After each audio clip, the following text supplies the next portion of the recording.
శ్రీమాత్రే నమః. ప్రేక్షకులకి ఆ లలితాంబిక అమ్మవారి యొక్క అనుగ్రహం పరిపూర్ణంగా కలగాలని మనస్ఫూర్తిగా కోరుకుంటూ మనం ఈరోజు చెప్పుకోబోయేటువంటి టాపిక్ ఏమిటి అంటే, మనకి రాబోయే సోమవారం 25వ తేదీ పౌర్ణమి హోలీ ఉంటూ ఆ రోజు చంద్రగ్రహణం ఉంది. అయితే మనకుందా అండి? మనకు అస్సలు లేదు, గుర్తుపెట్టుకోండి. ఇండియాలో లేదు, అమెరికన్ కంట్రీస్లో ఉంటుంది. అమెరికన్ కంట్రీస్లో ఉండేవాళ్ళు కూడా ఏమైనా భయపడాలా? చాలామంది అమ్మో గ్రహణం అండి, ఏమీ కాదు, గుర్తుపెట్టుకోండి. గ్రహణాన్ని మన మహర్షులు ఏ కోణంలో చెప్పారో మనం ఏ కోణంలో అర్థం చేసుకుంటున్నాం. గ్రహణం అంటే మనం భయపడుతున్నాం, భయపడమని చెప్పలే ఎక్కడ గ్రహణం గురించి. గ్రహణం ఒక అద్భుతమైన యోగము అని చెప్పారు. దేనికంటే అద్భుతమైన యోగము? మరి గుళ్ళు ఎందుకు మూసేస్తున్నారు అంటే, అది శాస్త్రోక్తంగా ఆ గ్రహణ సమయంలో ఆలయం మూసి మనకి మన గురువులు ఇచ్చిన మంత్రం ఏదైనా ఉంటే, బీజాక్షర మంత్రం ఏదైనా ఉంటే చేసుకున్నట్లయితే పునశ్చరణ జరుగుతుంది. అంటే ఒక 10 ఏళ్ళగా ఒక మంత్రం చేస్తున్నాడు ఒక వ్యక్తి, గాయత్రి జపమే చేస్తున్నాడు, కొన్ని లక్షలు చేసేస్తుంటారు. అప్పటికి ఆ గ్రహణం రోజు చేసింది ఎన్ని రోజులు చేసిన ఫలితం వచ్చేస్తుంది మళ్ళీ. అలాగే మా గురువుల దగ్గర ఎటువంటి మంత్రము తీసుకోలేదంటే ఏం చేయాలి? శ్రీమాత్రే నమః లేదా ఓం నమో నారాయణాయ, ఓం నమ శివాయ, అద్భుతమైన ఫలితం ఇస్తుంది, గుర్తుపెట్టుకోండి. మరి ఇండియాలో లేదు కదండి, ఇండియాలో ఏమైనా జాగ్రత్తలు తీసుకోవాలి? ఆ రోజు హోలీ ఉంది కదండి, ఏం పర్లేదు, హోలీ హ్యాపీగా వాడుకోవచ్చు, చక్కగా ఆడుకోవచ్చు హోలీ రోజు, ఏమీ కంగారేమి లేదు దాని గురించి. ఇండియాలో ఉన్నటువంటి వారు గర్భిణీ స్త్రీలు కూడా పెద్దగా జాగ్రత్తలు తీసుకోవాల్సిన అవసరం కూడా ఏం లేదు. కామన్గా వాళ్ళు రెస్ట్ తీసుకుంటే తీసుకోమండి, తప్పేం లేదు, కానీ జాగ్రత్త అయితే ఏమి అక్కర్లేదు, గుర్తుపెట్టుకోండి. ఎందుకంటే మనకి లేని గ్రహణం మన మీద ఉండదు. అక్కడెక్కడో అమెరికాలో టపాసులు పేలుస్తే మనకి ఇక్కడ శబ్దం వినిపిస్తుంది, వినపడదు కదా, అలాగే ఇక్కడ లేనటువంటి గ్రహం మన మీద ప్రభావం ఉండదు. మరి గ్రహణ సమయంలో మంత్రం చేసుకోమంటున్నారు అంటే ఒక విషయం గుర్తుపెట్టుకోండి, గ్రహణ సమయం అద్భుతమైన సమయం కాబట్టి అది వాడుకోవాలి. అంతరిక్షంలో ఆ కలయిక ఉంది కాబట్టి మీకు తెలిసిన మంత్రము, లలిత సహస్రనామాలు, విష్ణు సహస్రనామాలు, ఇందాక నేను చెప్పినటువంటివి ఏవైనా సరే హ్యాపీగా చేసుకోవచ్చు. మరి ఇదేమైనా రాసుల మీద ప్రభావం ఉంటుందా అంటే, ఒక 40 రోజులు మాత్రం స్వల్ప ప్రభావం ఉంటుంది, ఎక్కువ కాదు కానీ స్వల్పం ఉంటుంది. అందులో వేటికి బాగుంది, వేటికి బాగాలేదో కూడా చెప్తాను. మేషం వారికి 6లో మంచి ఫలితాలు ఇస్తాడు, 6లో గ్రహణం కాబట్టి, ఎందుకంటే కన్యారాశిలో కదా జరుగుతుంది గ్రహణం కాబట్టి. మరి వృషభం వారు కొంచెం యుఎస్ కంట్రీస్లో ఎవరైనా గర్భిణీ స్త్రీలు ఉంటే వాళ్ళు కొంచెం జాగ్రత్తగా ఉండండి. వాళ్ళు కొంచెం ఏమీ లేదు, భయం కంగారక్కర్లేదు, గుర్తుపెట్టుకోండి. చక్కగా గణపతిని తలుచుకుంటూ రెస్ట్ తీసుకోండి చాలు, అమ్మవారే చూసుకుంటుంది, గణపతే చూసుకుంటాడు.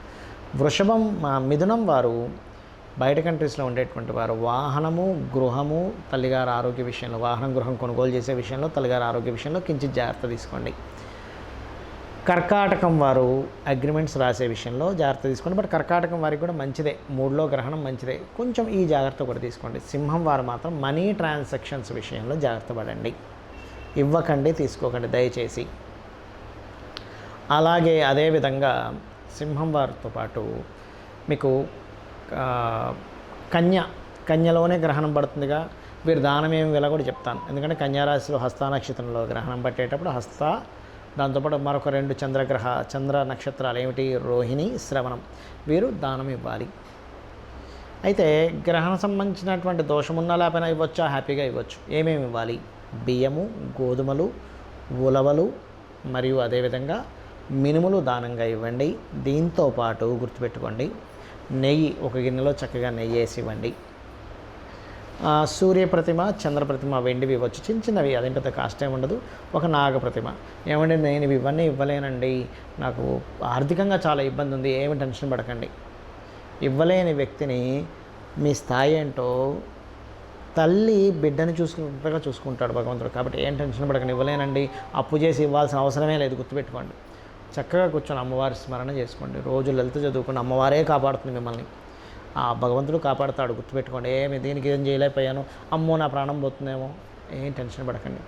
మీకు స్థాయి ఉంది, మీకు ఇచ్చుకునే స్తోమత ఉంది, అప్పుడు మాత్రం ఖచ్చితంగా ఇవ్వకండి. అక్కడ మాత్రం మీరు బద్దకించకండి, లోబితనం ప్రదర్శించకండి. నేను దాచేసుకుంటే ఈ 500 మిగిలిపోతాయి, ఈ 1000 రూపాయలు మిగిలిపోతాయి కాదు, అది మీరు ఇవ్వడం ద్వారా మీకు పుణ్యం వస్తుంది, మీకు ఆటంకం కలుగుతుంది. ఇవ్వలేని వారి గురించి నేను మాట్లాడుతున్నా. తులవారు ఇన్వెస్ట్మెంట్స్ పెట్టే విషయంలో జాగ్రత్తగా ఉండాలి. వృశ్చికం వారు బాగుంటుంది, లాభంలో గ్రహణం అంటే వ్యాపార అభివృద్ధినిస్తుంది. ధనస్సు వారు ఉద్యోగ అభివృద్ధినిస్తుంది ఈ గ్రహణం. మకరం వారు కాస్త తండ్రి గారు ఆరోగ్య విషయంలోని లాంగ్ జర్నీ చేసేటప్పుడు కొంత జాగ్రత్తగా ఉండాలి ఈ గ్రహణం వల్ల. మరి కుంభం వారికి అష్టమ గ్రహణం మంచిదే, కాకపోతే కొంచెం యాన్స్టస్ ప్రాపర్టీస్ విషయంలో చిన్న స్ట్రెస్ ఇస్తాడు అక్కడ. పొరపాటును కూడా మీన రాశి వారు ఈ గ్రహణం వల్ల ఈ 40 రోజులు వివాహ సంబంధించిన లావాదేవీలు, పార్ట్నర్షిప్ సంబంధించిన లావాదేవీల విషయంలో చాలా జాగ్రత్తగా ఉండండి, ఇది గుర్తుపెట్టుకోండి. మరి ఈ గ్రహణం ఉంది కదా, ఇండియాలో కాకుండా వేరే దేశాల్లో ఉంది కదా, అక్కడ పట్టు స్నానము, విడుపు స్నానము చేసుకొని పర్టికులర్గా నేను ఏదైనా సమస్యకి మంత్రము, చాలామందికి ఒకటే అప్పులు ఉన్నాయి, ధనం రావట్లేదు, ఇది మేజర్గా ఉంటుంది.